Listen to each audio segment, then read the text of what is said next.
Hi, today I'm going to give you a run through of the WizPoints app and cover many of the important points about using the app. And if you're not using the WizPoints app to cover your point-to-point and your points revision and your bike lists, then you're quite simply making things harder for yourself. Oh, and if you haven't subscribed, please do so.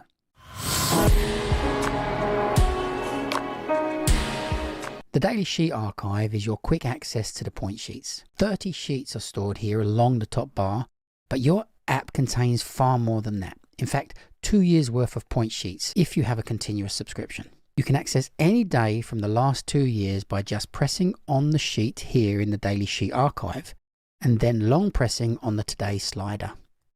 And then enter the date of the sheet you wish to view. For as long as it's not a weekend and it's in the last 2 years, the sheet would appear. You can now select multiple levels of questions.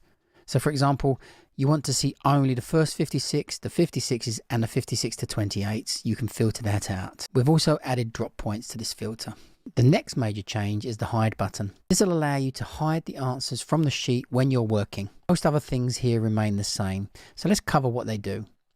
The sort button will put the questions in order of most popular, meaning most asked, to least popular, least asked. When you're a beginner, it's important you are practicing the popular questions. The Mind button is a great feature that allows you to see all your appearance questions for nostalgic reasons. You can claim an appearance as your own by tapping midway between the answer just above the appearance line. Once you've claimed your appearance, just press the Mind button and all your questions will be displayed. And if you give John your name on the day of the appearance, that will also be displayed.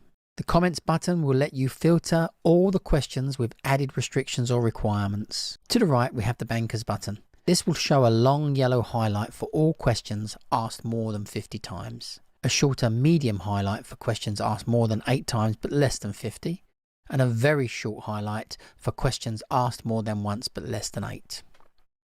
You're able to tap each question to show if you've penned it, called a good line or a bad line, or want to flag it for future reference. Then by using the filter symbols here, you will be able to see all of the questions you called badly, for example, allowing you to put some extra work into them later in the day. Tap the pin if you want to see the route line, and here you can tap the left man to get a Google Street View of the start point, or the right man to get a Google Street View of the end point. Tap the title to return.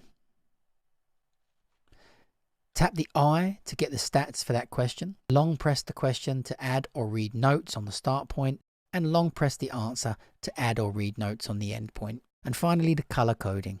If the point is red, it's been marked by you as a point that you do not know, unknown. And if it's blue, it means you've added a note, and you can tap the question to read the start point notes or tap the answer to read the end point notes.